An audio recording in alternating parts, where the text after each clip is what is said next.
The skies above the fortress world of Zaltora were dark with smoke.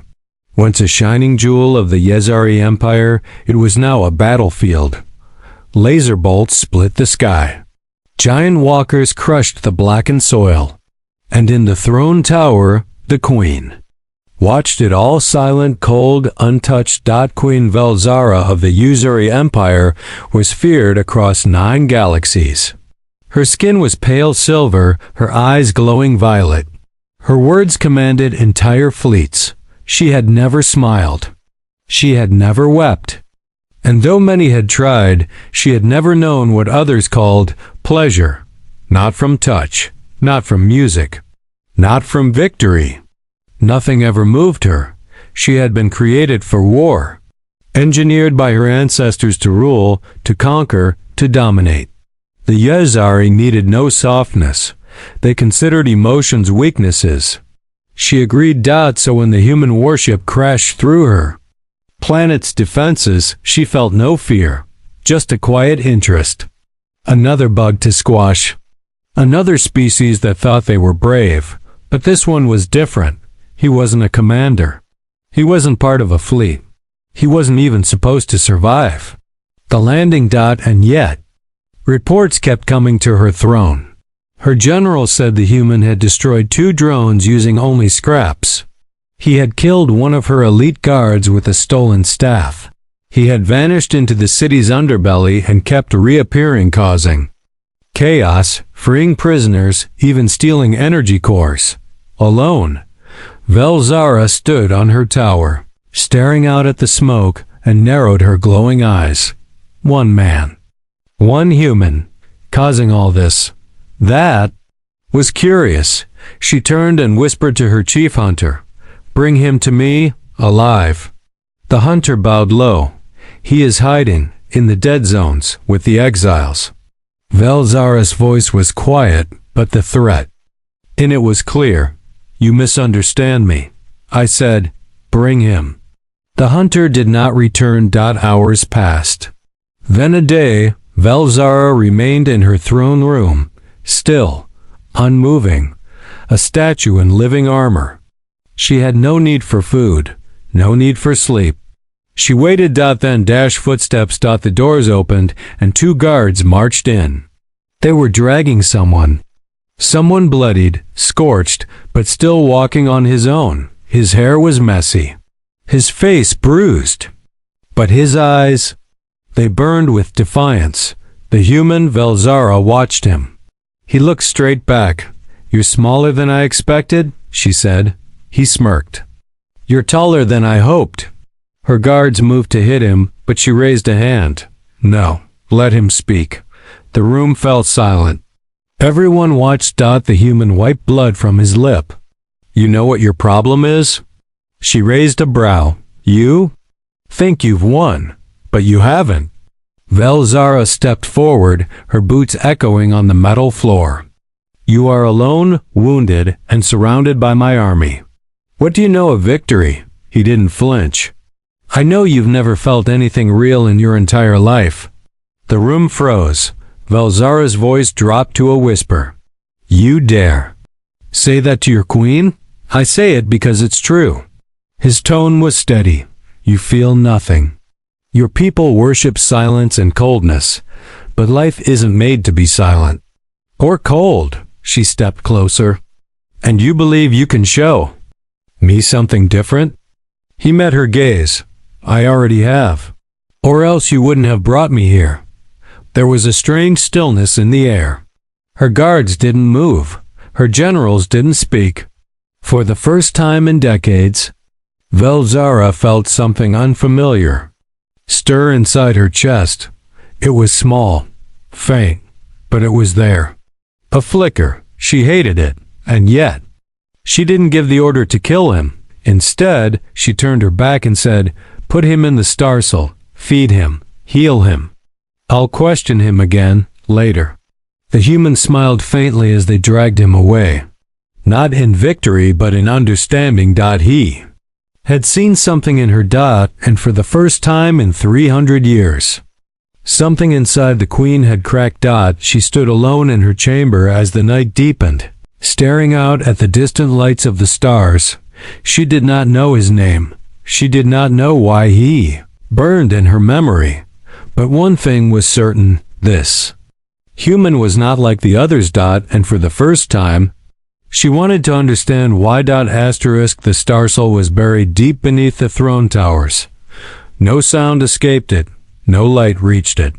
It was built to break the strongest of minds, to drain will, to erase hope, but the human didn't scream. He sat in the center of the cell, his back straight, his eyes closed, breathing slow. The energy field hummed around him, designed to disorient most prisoners. He adjusted to it in minutes. Guards watched from above, puzzled. Others had begged, wept, gone mad. This one waited. Queen Velzara returned on the third night. She came alone, her long robe flowing like shadow behind her. The guards stepped aside without a word. They feared her presence more than the dark. She entered the observation chamber and looked down into the cell. He looked up at once like he'd known she would come. Their eyes met. "You survived," she said quietly. He stood.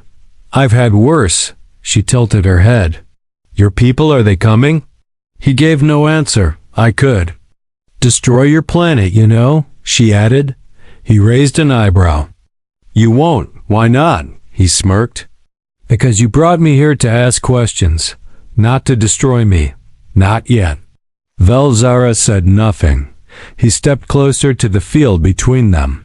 "Tell me something, Queen. What's it like, ruling a galaxy, when you can't feel anything real?" The glow in her violet eyes flickered. "You assume much," she said. "I see the truth," he replied. "You don't know joy or laughter. You win battles but never celebrate. You command armies, but no one dares love you." Her lips twitched, almost a smile, but not quite. Love, what a strange human word. It leads to weakness, betrayal, distraction, he laughed softly. Or connection, courage, strength. Those are illusions. "No," he said, "pain is real. But so is pleasure. You've built your whole empire on avoiding one and fearing the other." A silence stretched between them. Then she turned away. "You speak boldly, but words are cheap." He nodded. "Then let me show you something." Velzara paused. "Show me? Let me out." She turned back, stunned. "You want me to release you?" "Just for a moment. What would you do?" "I won't attack," he said calmly. "I'll touch your hand. Nothing more." The guards stirred above. Madness. A trick. A trap. But Velzara raised a hand, silencing them. "Why?" she asked. "Because even a queen should know what it means to feel." She stepped closer to the shield. Her heart normally still as stone beat once. Hard. She lowered the barrier. The silence was thick. He stepped forward. She TENCD. He reached out and gently touched her fingers. It was nothing, really. A simple human gesture, but to her it was a thunderclap. Heat rushed up her arm. Her breath caught. Her skin tingled where his flesh met hers. There was no weapon in it, no threat, just warmth. A live warmth. Her breath shook slightly. He looked at her with soft eyes. "Do you feel that?" She pulled her hand away, fast. But the sensation didn't leave. She stared at her fingers like they didn't belong to her. "That's not possible," she whispered. He just smiled. She turned, furious at herself, at him, at the ache in her chest that refused to fade. "You remain a prisoner," she snapped. "You'll return to the star soul." He didn't resist. As the field closed around him again, he simply said, "I'll be here, Queen, when you're ready." Velzara stormed out, but all night she couldn't stop feeling her own hand. The cold was gone, and in its place something she didn't yet understand.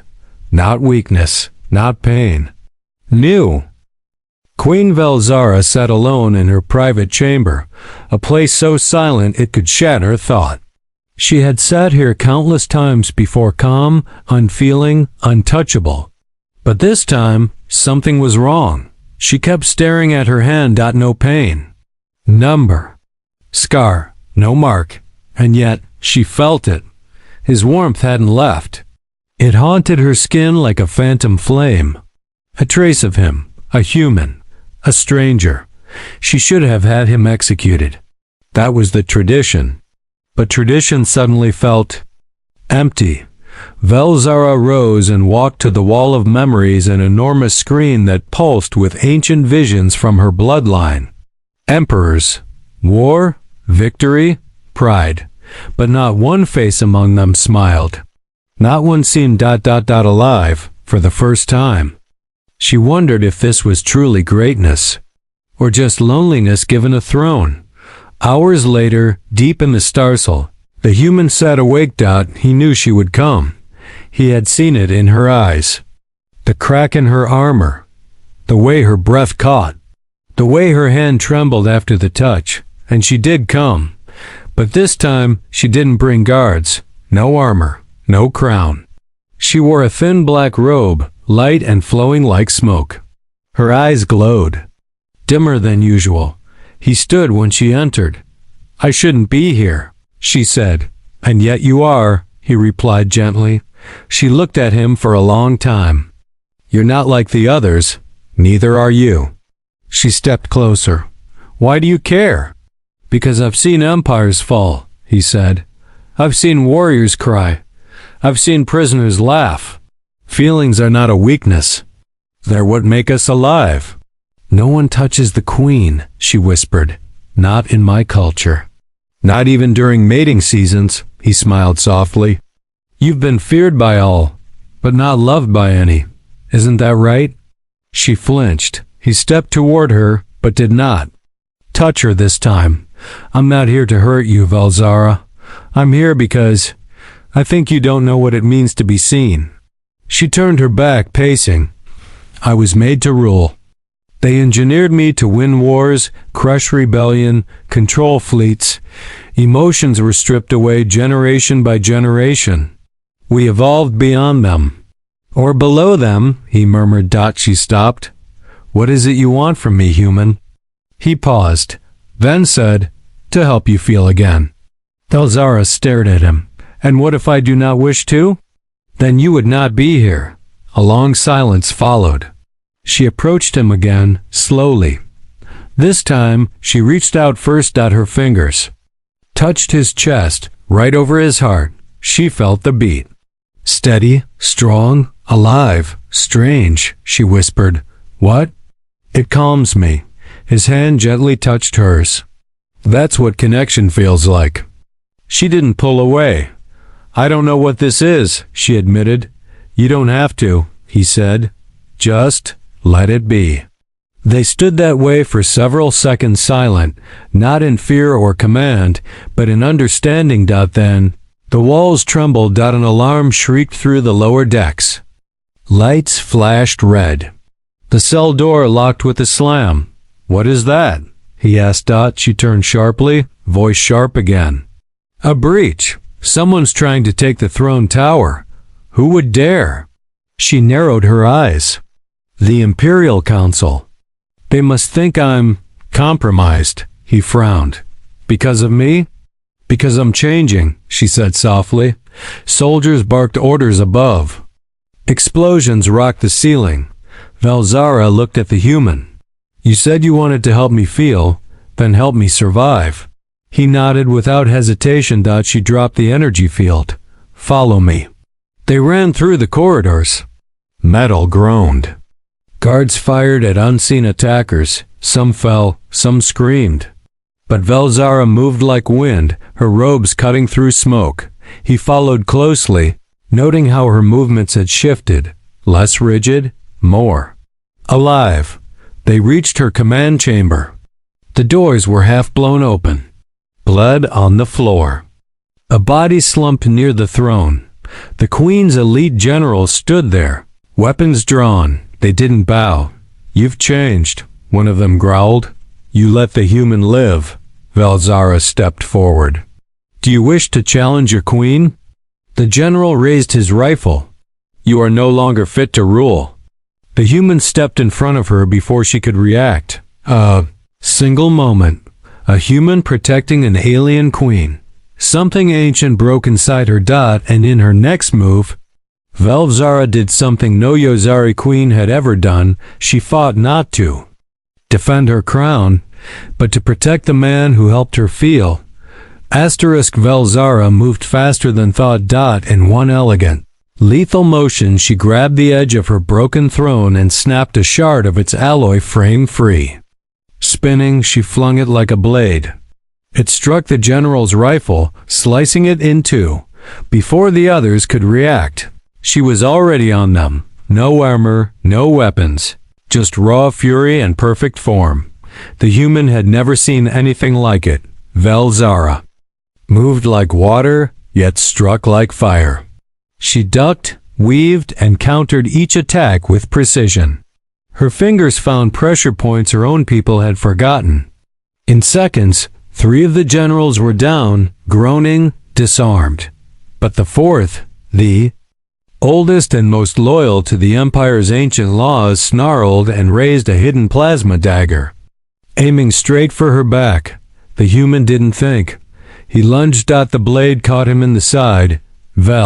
Zara turned too late but saw the dagger pull out of his body, blood following in a cruel spray. She stared at him. He had taken the hit for her. She moved without a word, grabbing the attacker's throat and slamming him against the wall with such force that the impact cracked the stone. The traitor slumped unconscious. Then silence.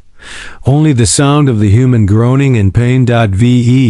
Zara dropped beside him. Her hands hovered near his wound, unsure. Her face, usually unreadable, was now painted with something close to fear. I'm fine, he muttered through gritted teeth.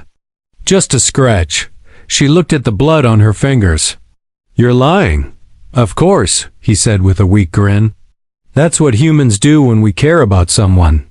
That word again, care. Velzara pressed her palm to his wound, and her skin began to glow faintly. The Yozari couldn't heal others. But she wasn't just any Yozari anymore. Her body responded to his pain in a way she didn't understand. Heat passed between them. His bleeding slowed. He looked up at her. That's new. She met his gaze. You're changing me. Footsteps echoed in the corridor. More soldiers. More loyalists. Velzara stood and faced the doorway. She called into the hall, her voice cold and hard again, but layered with something deeper. I am your queen. If any of you raise a weapon against this human, you raise it against me. The soldiers froze. Then one by one, they lowered their weapons. Even they could feel it. Something had shifted in their queen, and strangely, it made them feel safe. Velzara turned to her commanders. Begin lockdown protocols. Purge all rebel leaders, and prepare my personal ship. One commander hesitated. You're leaving? She looked back at the human, still bleeding but alive. Yes, I have something more important than the throne to protect. They didn't understand, but they obeyed. The queen knelt beside the human once more. You cannot walk far in this state, she said. I'll carry you, he laughed weakly. I always imagined being carried by an alien queen would be more romantic. She tilted her head. You're very strange. So are you. She lifted him gently. He was heavier than he looked, but she carried him with ease. The guards stared in awe. They moved quickly through the tunnels beneath the tower. Ancient escape routes, long forgotten. As they emerged into the hangar bay, her sleek obsidian vessel waited small, fast, deadly. She placed him gently in the healing pod, and the ship's medical systems hummed to life. The human winced but relaxed. You didn't have to save me. Velzara looked at him. You made me feel alive. I wasn't going to lose that. He smiled. What changed your mind? She looked out the viewport, her voice soft. You risked your life. Not to win, not to escape, but just to keep me breathing. A pause. No one's ever done that. The ship lifted into the sky, slicing through the smoke of a war-torn city. Inside, the Queen remained at his side, watching over him, hand resting on his chest, not out of duty, but something more. For the first time in her life, she wasn't running from war. She was chasing something far more terrifying and beautiful, something called love. The stars stretched endlessly beyond the ship's glass dome, silent and cold. But inside the Queen's vessel, something warm was growing. The human lay inside the healing pod, his wound nearly closed. His body was recovering quickly, more quickly than even the pod system predicted. It wasn't just the medicine. It was her presence. Velzara remained by his side. Even when he slept. She didn't understand it. She had commanded thousands, crushed revolts, erased empires, but sitting quietly beside one injured man made her feel more alive than all those victories combined. His name was Jason. He had told her just before falling asleep. Simple, human, so unlike the long, ceremonial names of her kind. She liked how it sounded. Jason. He stirred in the pod, groaning softly, and opened one eye. You stayed, he murmured. Velzara tilted her head. Where else would I go? He smiled. Anywhere in the galaxy. You're a queen. She looked at her hands. Not anymore. I abandoned my throne. I abandoned tradition. For you. Jason slowly sat up. For me? She nodded once. Because for the first time in my life, I wanted something. Just for myself. Jason reached out, and she took his hand. It no longer surprised her. The contact didn't alarm her. It thrilled her. A simple warmth running through her body. He gently tugged her closer, and she sat beside him on the pod's edge. You never felt anything before, did you? He asked softly. Pleasure was forbidden, she answered. Our kind believed emotion led to weakness, but I realize now, the real weakness is feeling nothing at all. Jason leaned back and looked up at the starlit ceiling. Pleasure doesn't always mean desire. It's the little things. Music, a shared moment, laughter, even silence when it's with someone who matters. I've never laughed, she admitted. You want to try? She looked at him curiously. Jason reached into the storage panel beside the pod and pulled out a small cube, a simple human entertainment device. He tapped it. A hologram appeared. Two animated human figures doing ridiculous dances with exaggerated sounds. Velzara blinked, then tilted her head. Then her lips twitched. Jason stared. Was that? Did you just smile? I think so, she said, confused. It felt strange. That's called joy, he said. I like it, she whispered. He looked at her carefully.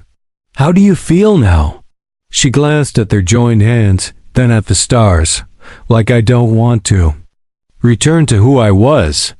Jason nodded slowly. Then don't. Suddenly, the ship's AI chimed in. Warning. Incoming vessel approaching at high speed. Identification. Royal Interceptor armed.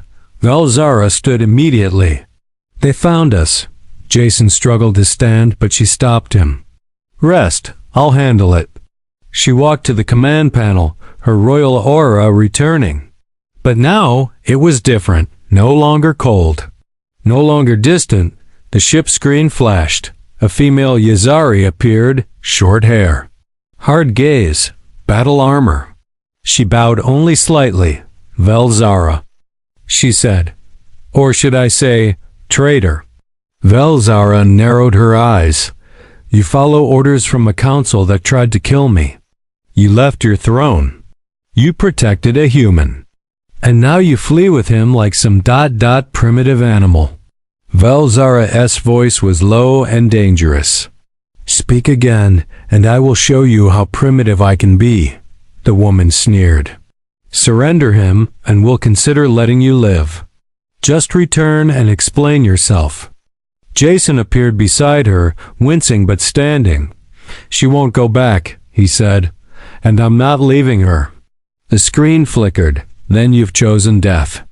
The transmission cut. Velzara looked at Jason. "We can't outrun them."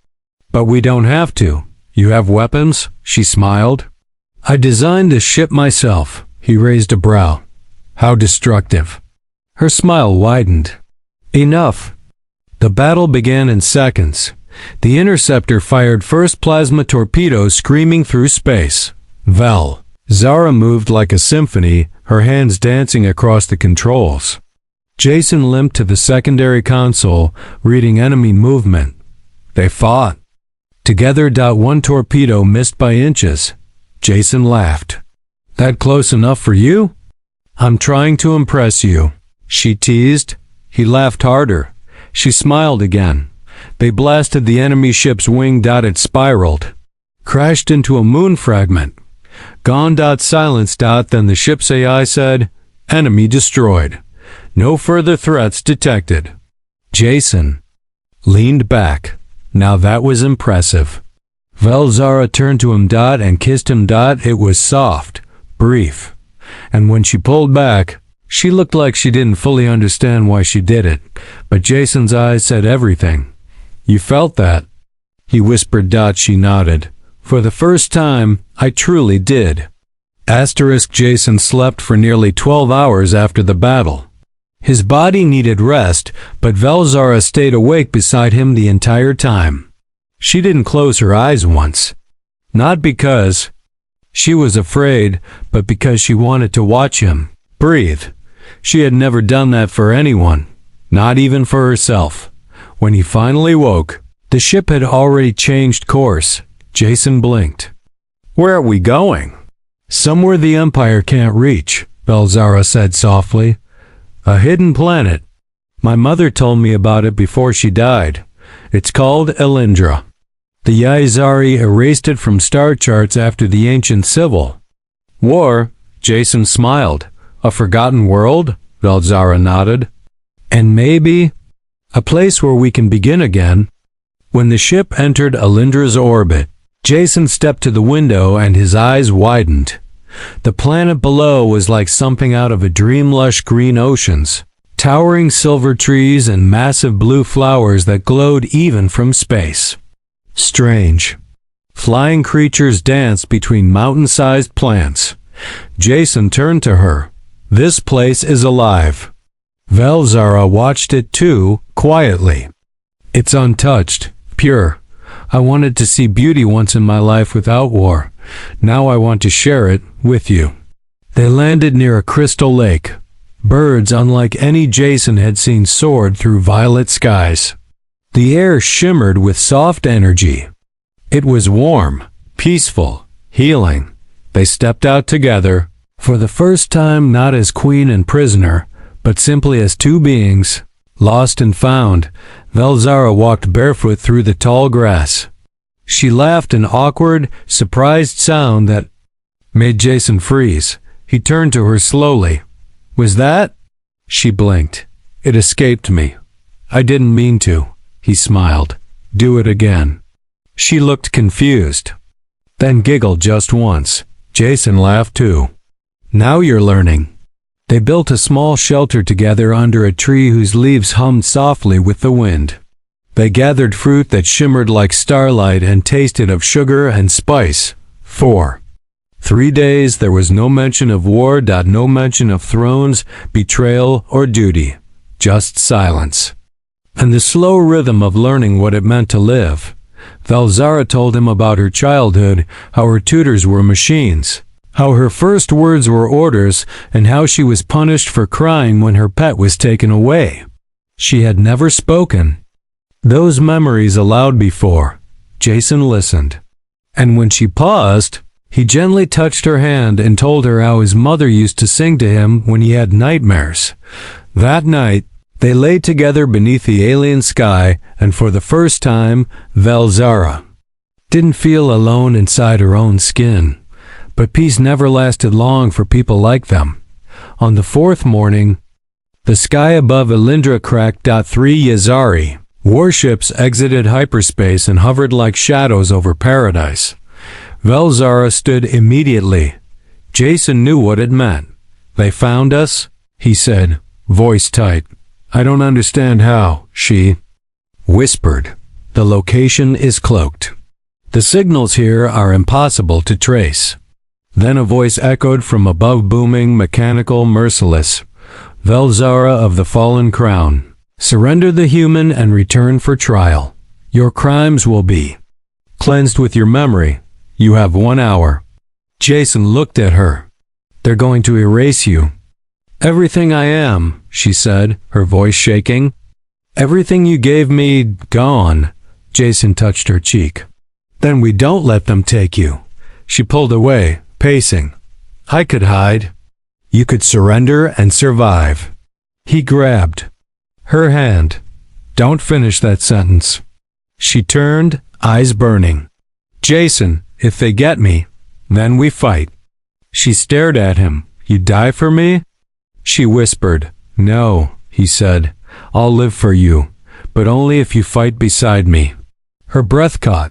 Then slowly, she smiled. Not cold, not forced, not confused. Real. And something inside her snapped into place. She was no longer a queen.